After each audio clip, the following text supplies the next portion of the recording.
and the care economy. On Tuesday, he will meet with the leadership of the Congressional Hispanic Caucus.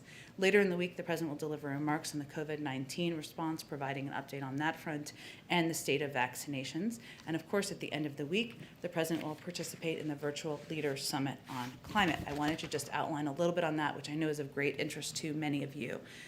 The president wanted to convene the summit early in his presidency to ensure close coordination with key players in the international community and at the highest levels of government.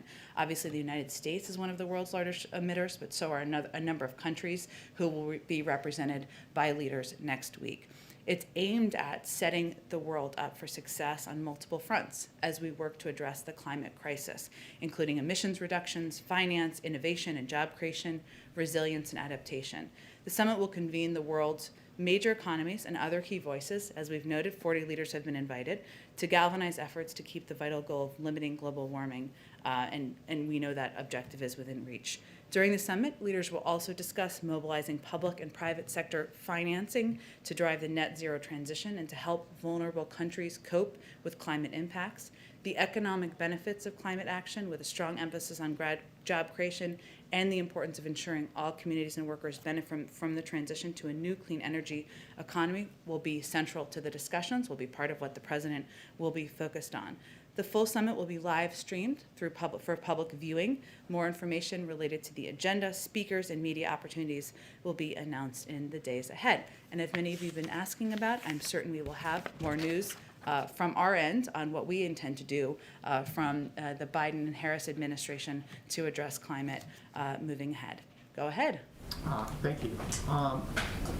In addition to the awful situation in Indianapolis, yesterday in Chicago, there was a video released of really, there isn't a proper word, but chilling video of the police shooting death of Adam Toledo. There's tensions are running high in Brooklyn Center. The George Floyd trial is still going on.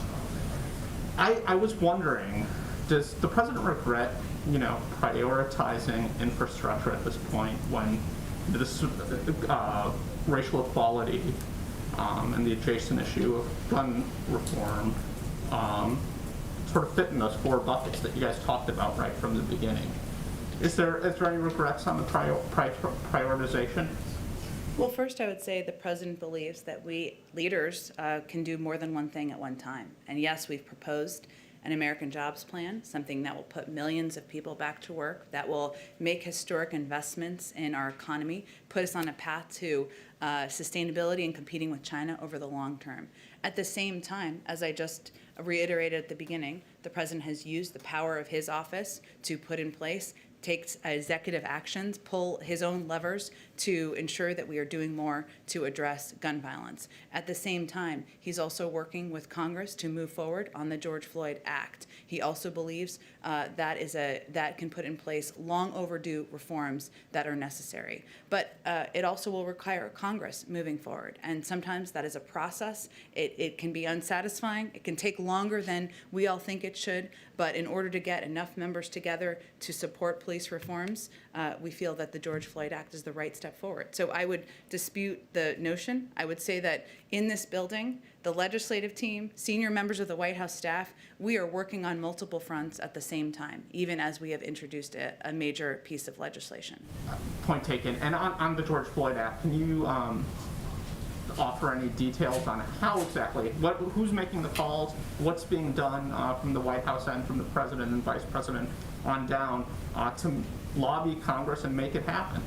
Well, it's going to require Congress and leaders in Congress to move that forward. And the president is eager to sign the George Floyd Act into law, eager to sign a police reform bill into law, thinks those reforms are long overdue. There are conversations happening on Capitol Hill that I will allow them to brief you on. There are leaders who have been outspoken, whether it's Senator Cory Booker, Senator Tim Scott, others in the House who are engaged in discussions about what the path could look like moving forward. We certainly understand and know that the initial bill that was passed, there could be changes. That's democracy in action. That's how legislating happens. And again, the president's eager to sign that bill. We will continue to have senior officials engage with members of Congress on it. Okay. Mike Memoli, I've not seen you in the briefing room yet, so welcome to the briefing room in the Biden-Harris administration. I am glad I found my way back. Yes.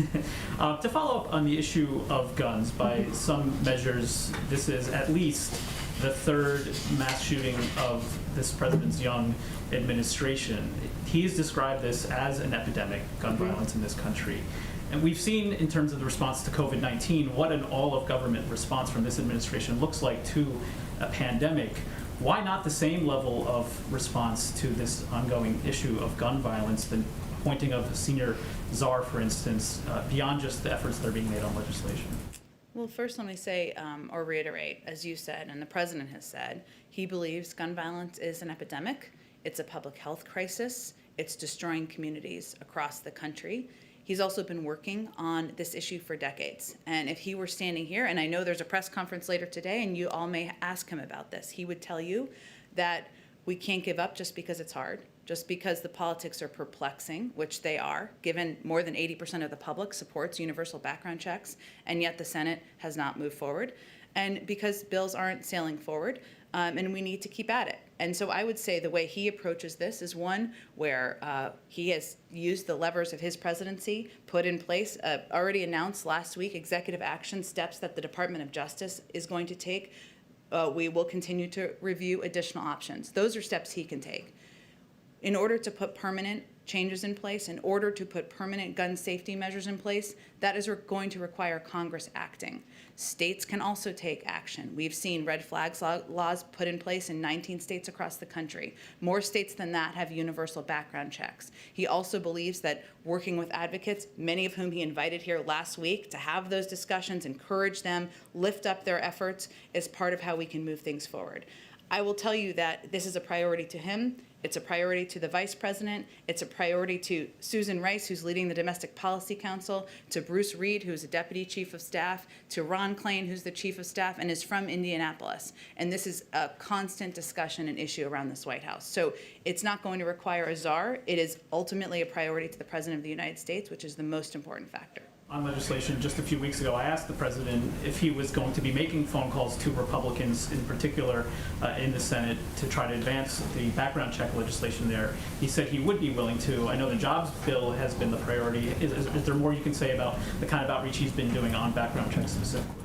Well, I don't have any calls to read out specifically, but I can tell you that in his conversations, and he has been talking with Republicans about a range of issues, but there are a lot of topics that certainly come up. And, he believes that, you mentioned the third mass shooting. It's actually the third mass shooting in Indianapolis this year, just to give you all a sense. Today's also the 14th anniversary of the Virginia Tech shooting, when 33 people lost their lives. So in the president's view, this is an issue that is not partisan.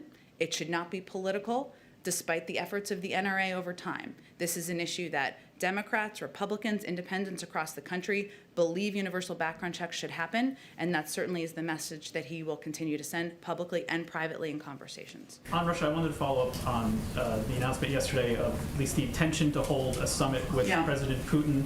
The president himself yesterday afternoon said that he expected or hoped that meeting would happen. I wonder, though, why would you announce a summit intention without a commitment? We still haven't heard one from Moscow. As you know, a high-level meeting of this sort is often a point of leverage with a world leader to try to, bring back change behavior, as it were. Why was that?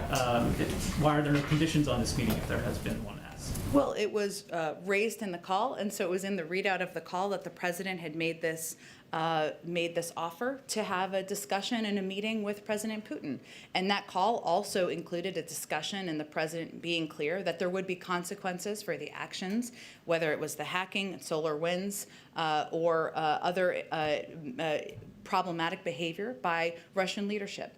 And the president offered that as to send the message that we will have disagreement. We're not going to hold back on that. But our objective is to have a predictable and stable relationship. We can disagree in areas where we will continue to. We're not naive about that. But we also believe that there's an opportunity to work together in some areas. So we are certainly hopeful that we will be able to put together the details on that meeting, but it wasn't pre-cooked or preset before the president's discussion with President Putin, and it was just providing transparent information to all of you about his offer to President Putin. What if he says no, though? Wouldn't that indicate some weakness on the part of the American administration here?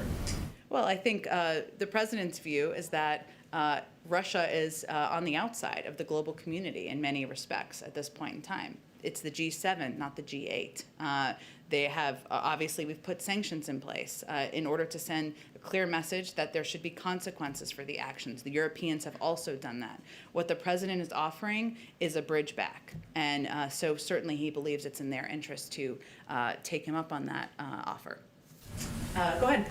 Thank you, Jen. Earlier this week, you said that the U.S. had secured commitments with the governments of Mexico, Guatemala, and Honduras to bolster security forces at their border. But yesterday, the special envoy for the Northern Triangle testified on Capitol Hill that there were no agreements. So can you explain the discrepancy?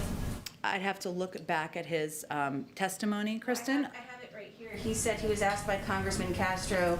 He said, Congressman Castro asked him, I just want to confirm, were there any agreements reached in relation to increasing border security in these countries? And the special envoy said, no, there were no agreements concluded with governments regarding border security. Well, whether or not it was a formal agreement, which it was not, and I never conveyed that it was, these were steps that these countries indicated they planned to take to increase personnel and security to reduce the number of migrants coming across the border. Those are steps they've taken on the ground. Just to be clear, are these new commitments that the Biden administration has secured, or were they already in existence? We never described it as a formal declaration or a formal agreement, but additional steps that they were taking to increase personnel at the border. And those are steps that you can confirm with those countries that they have taken. Okay. Go ahead. One more question. I just have to get around to everyone, so I'll come back to you, I promise. Go ahead.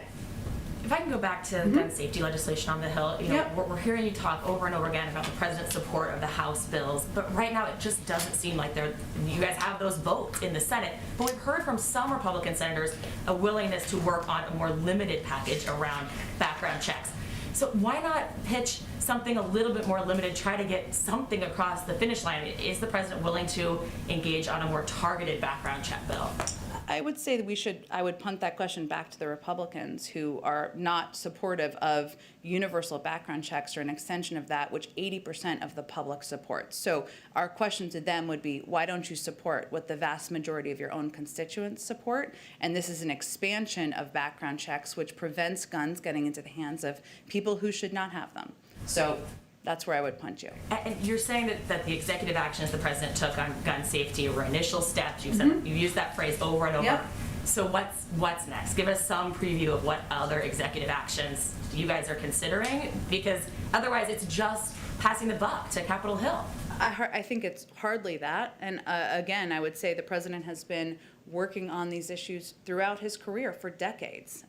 He helped get the assault weapons ban passed. He helped get background checks passed as a part of the Brady bill. He helped lead the effort to get 24 executive actions in place when he was vice president, and just took actions on his own. There is a responsibility and a role for the Senate to play. There's a separation of powers here, and also he's looking forward to signing that legislation. So I would say that advocates should pressure Republicans in the Senate, that all of you should pressure Republicans in the Senate and ask them why they are opposing universal background checks when the vast majority of the American public supports it.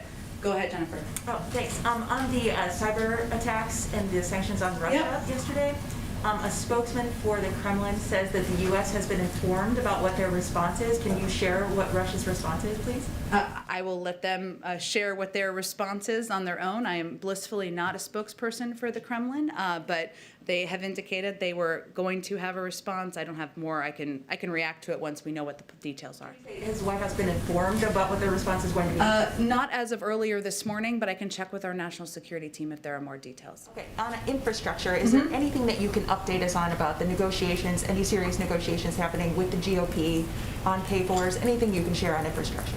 Well, I would say that what we're waiting for is a counter proposal from Republicans in Congress, and they've indicated that they're working through that. So we look forward to seriously considering any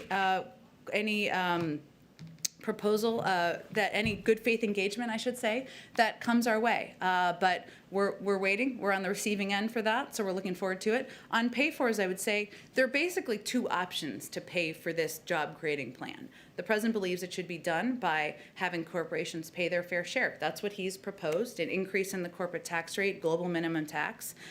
Some in Congress think that it should be paid for by putting the burden on the backs of Americans. We're happy to have that debate, but that's the fundamental disagreement. Those are the two major options. One last thing on the American Families Act, on the American Families Plan. Yep. Can you, any guidance for us on when we'll see that, what might be in it? Any update on that? Not quite yet, but again, we remain on track to having more to share with you in the coming weeks.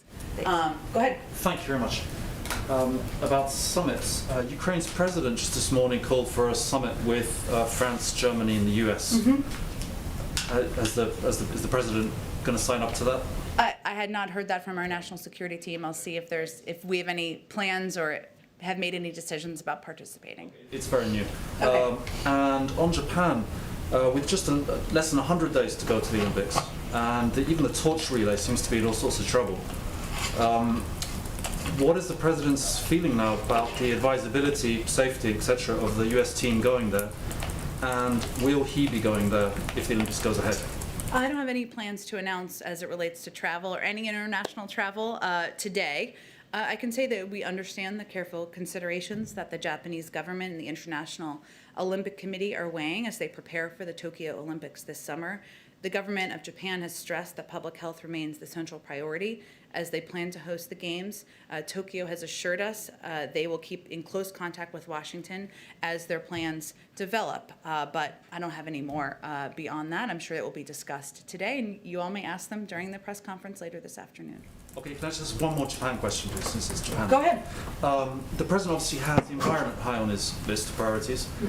So will he be talking to the prime minister about the plan to discharge, I think it's like 1 million tons of contaminated water from the Fukushima plant, which a lot of countries in the region and I think the UN as well have said is not a great idea.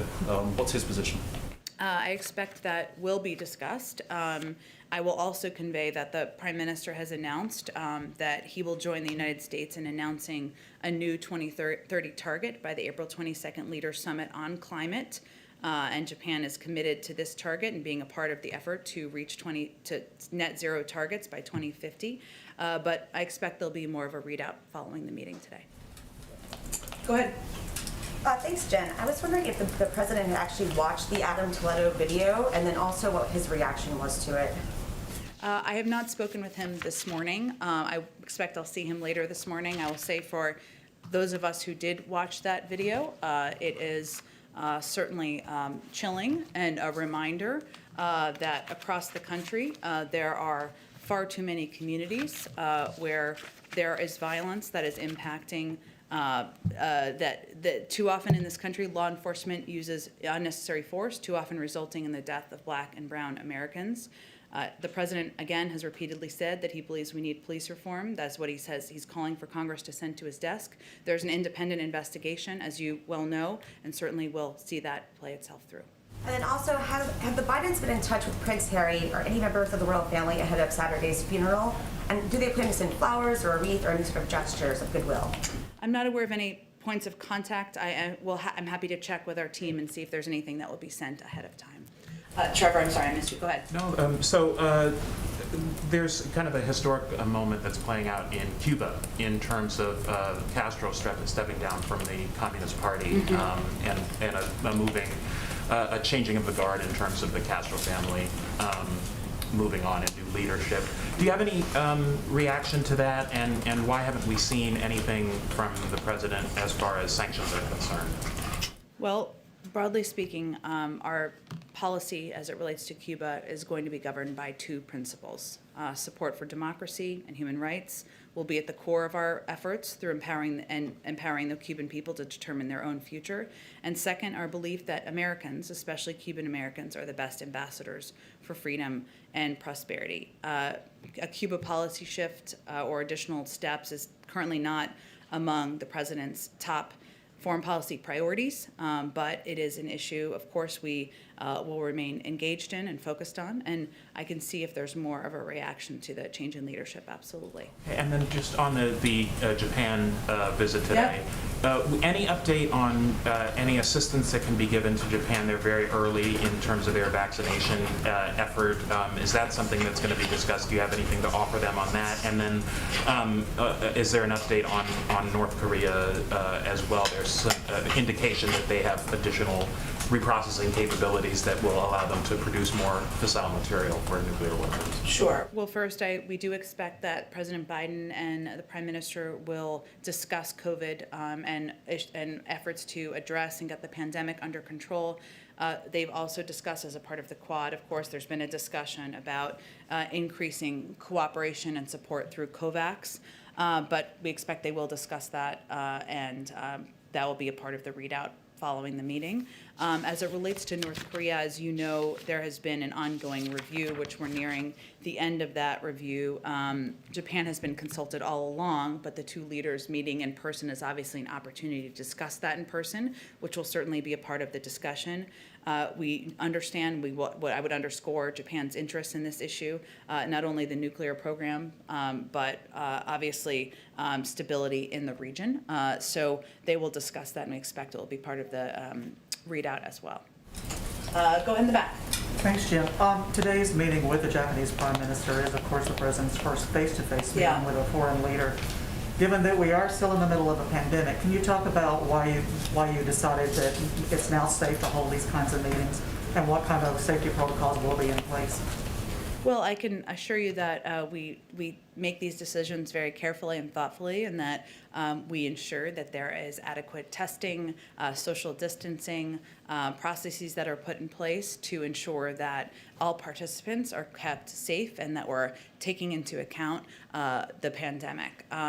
There won't be a meal, as an example, which would be standard and traditional for a visit like this. And of course, they will be spread out at the press conference, and also even in their meetings, an expanded bilateral meeting. And also, it of course impacts the limited number of reporters that we will have there for the press conference. So there are a number of steps we take. It doesn't look exactly like the bilateral in-person meetings that many of you have attended in the past. And we look forward to returning to normal on many fronts, but certainly this one as well. And one more thing. I know that you said President Moon of South Korea will be coming to Washington in I think you said late May. Yeah. Mm-hmm. What other visits can we expect by foreign leaders? And I know you've been asked this before, but again, when can we expect the President to start traveling abroad? I'm ready too. I would say that it should send a strong message about the first two visits that the President will have in person. The leaders of Japan and South Korea send a message about how vital and important the relationships in that region, the stability in the region, security in the region, economic partnerships in the region are to this White House. I don't have additional foreign leader visits to predict quite yet. Of course, there will certainly be more. And in terms of the President's foreign travel, I just don't have anything yet. Hopefully we'll have something more soon, understand the interest. Go ahead. Ken, Iran today announced that it had enriched uranium at a 60% level. Does the White House view this as a worrisome development? And also, how does it affect the President's plan to revive the Iran nuclear deal? I believe they made the announcement earlier this week, but regardless, as we stated earlier this week, we take seriously Iran's provocative announcement of its intention to begin enriching uranium to 60%, which the P5+1 should be unified in rejecting. The step both calls into question Iran's seriousness with regard to the nuclear talks and underscores the imperative of returning to mutual compliance. Now, there are indirect talks that are happening right now that started last week that were ongoing through today. And while we know these talks, we expected these talks to be difficult, to be long, we still feel that they are a step forward in moving towards leading with diplomacy to find a path forward. One more on Russia. The President yesterday did not mention Alexei Navalny in his remarks at all. Obviously, the U.S. had taken earlier action. The Yeah. president had spoken earlier. Was there a reason why there was the omission of Navalny yesterday? He was announcing steps in reaction to the other parts of the review. We had already announced sanctions as it related to Alexei Navalny, and we had previously announced those, which I know a lot's happening, so. Right. Yeah. Let me just get around to everybody. Go ahead. Yesterday, you said that President Biden remains committed to raising the refugee cap to the higher levels Yeah. you previewed. But advocates have been questioning whether the delay to that move is based on the situation in the border. Is it true that President Biden doesn't want to raise the refugee cap while the situation at the border is like it is right now? Well, I actually expect we'll have some more news on this today, so stay tuned. But I would say that it is a factor. ORR, which is a part of HHS, does do does do management and has personnel working on both issues, and so we have to ensure that there is capacity and ability to manage both. Now, I will say that the other piece that has been a factor is that it took us some time to see and evaluate how ineffective or how trashed in some ways the refugee processing system had become, and so we had to rebuild some of those muscles and put it back in place. But I expect, again, we'll have more news on this today, and we'll share that with all of you. Go ahead in the back. Thank you, Jen. Another question about President meeting with Japanese President Suga. Yep. Yesterday, senior officials say Taiwan will be on the joint statement. Can you talk more about Taiwan? Or are you going to say be patient, stay tuned, wait until joint statement, or? Well, we've been clear publicly and privately about our growing concerns about China's aggression towards Taiwan. China has taken increasingly coercive action to undercut democracy in Taiwan, and we've seen a concerning increase in PRC military activity in the Taiwan Strait, which we believe is potentially destabilizing. Our common position on Taiwan with the Japanese aligns, and the our Secretary of Defense and Secretary of State have made statements to that that are consistent with that over the past weeks as well. To elevate that. But of course, we'll have again a press conference, we'll have a joint statement, and I'm sure they will address that following the meetings. Go ahead in the back. Thanks, Jen. The U.S. ambassador to the UN, Linda Thomas Greenfield, talking to a group on Wednesday, essentially said that white supremacy is woven into our founding documents and principles. Now, this statement is getting widely criticized as essentially parroting Chinese Communist Party talking points. So is the president going to remove her from her position as the representative before that body to promote United States values? Is the president going to remove an African-American woman with decades of experience in the Foreign Service, who's widely respected around the world, from her position as ambassador to the UN? He is not. He is proud to have her in that position. She is not only qualified, he believes she is exactly the right person in that role at this moment in time. I have not seen her comments. I will say that there's no question that there has been a history of institutional racism in this country, and that doesn't require the UN ambassador to confirm that. So that's essentially the same lecture, though, that the Chinese delegation gave Secretary Blinken in Alaska last month. So does the president think our founding documents are racist? I would say that I will leave my comments to speak for themselves, and certainly I think most people recognize the history of systemic racism in our country, and she was speaking to that. Go ahead, and I promised Kristen to get back to her too. Go ahead. Sure. A quick question and then a longer one. In terms of, you said the president had been tested for COVID-19 today. Yeah. Has that been regular, or is that specifically part of the protocols for today's foreign leader? He's tested every couple of weeks, and we try to provide those on a timely manner, the updates. Today was the most timely, so we will continue to try to do that moving forward. And then I wanted to ask you about some new reporting from one of my colleagues, Carol Lee. She has a new piece about secret Facebook groups that are primarily composed of special forces, which include some of the postings, very racist language, criticism of the government, even some QAnon-type conspiracy theories. I wonder if you had a reaction to the report, And also, if you could give an update on the tasking that the president had issued for some of the intelligence community as well as DHS on domestic extremism. Yeah, so it is a 100-day review, which we are getting close to the conclusion of, and a lot of the analysis or the review has been done, and now we're working on the policy phase of that, and I expect we'll have more to say after that 100-day review concludes. And certainly that review is looking at areas where we see the rise of domestic violent extremism, not through a political prism, but places where we've seen it in the country, places where we've seen it online, and they're looking at all of those forums. And hopefully we'll have more to say on that. We will have more to say on that, I should say, when that review concludes. And then just specifically about the reporting from a colleague, have you? Oh, yeah. Yeah, Sorry, we have a new friend, another friend today, but yes. What does it say? Would the president have a reaction to this kind of language among some of our most highly trained special forces in the U.S. Armed Services?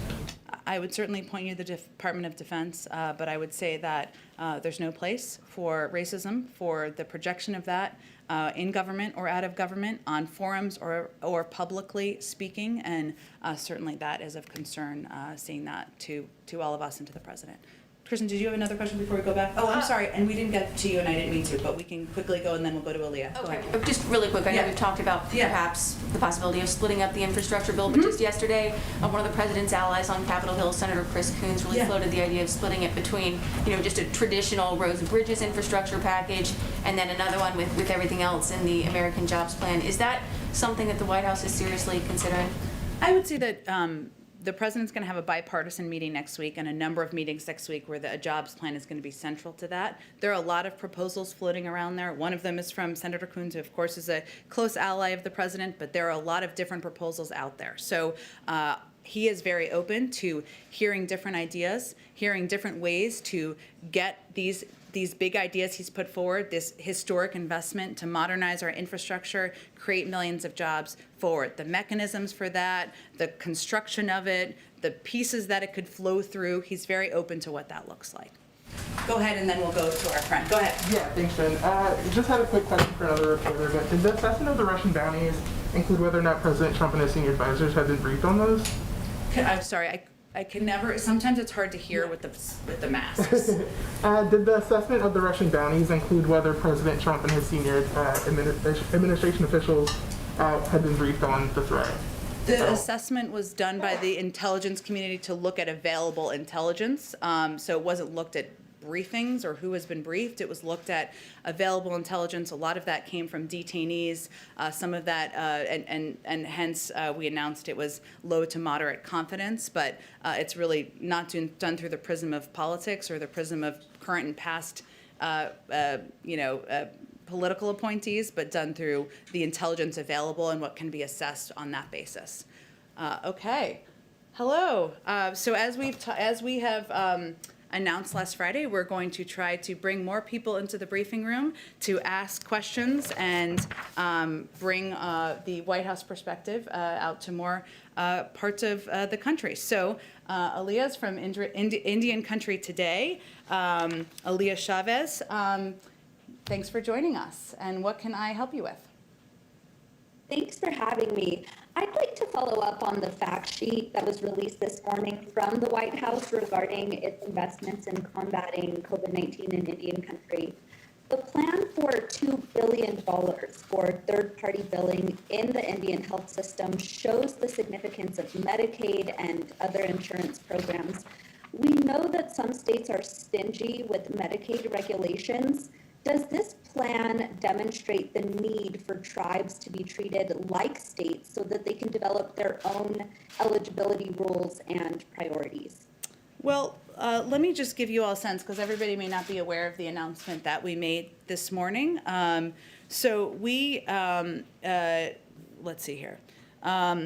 Through recently passed legislation from Congress, we announced additional funding, additional resources that will be made available. And so today we announced $4 billion from the American Rescue Plan to support COVID-19 response and healthcare in Indian country. And we will continue to partner, and we will work directly with tribal nations in distributing critical resources and ensuring that funds meet the needs of Indian country. So I would say that just as we are working with states directly, we are working with local communities, we have our own federal programs, pharmacy programs and other programs. We will work directly with Indian country to ensure that they have the resources, the funding, the vaccine supply needed in order to get the pandemic under control.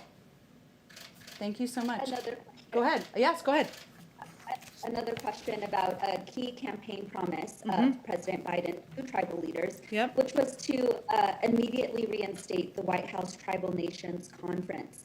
When can we expect to learn more about when that conference will happen, whether it would be virtually or in person, and how much of a priority is it to President Biden to make this happen in his first year in office? It is certainly a big priority, and obviously we've been impacted, of course, by COVID and the pandemic, because to have a conference like that, we'd love to do that in person and have people meet in person to make it that much more constructive and productive.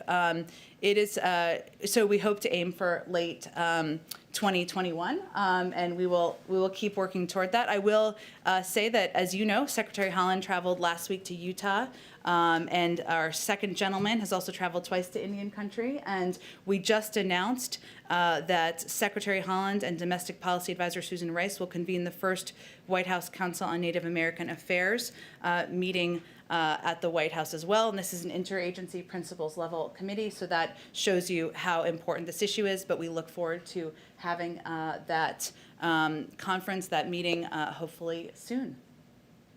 Thank you again. It was lovely to meet you. Thanks for joining us. Okay, well, I'm sorry I have to wrap up because I have a hard out, but we have a press conference today, so you can hear from the president. Thank you everyone so much. Have a wonderful Friday and weekend. Thank you, Jen.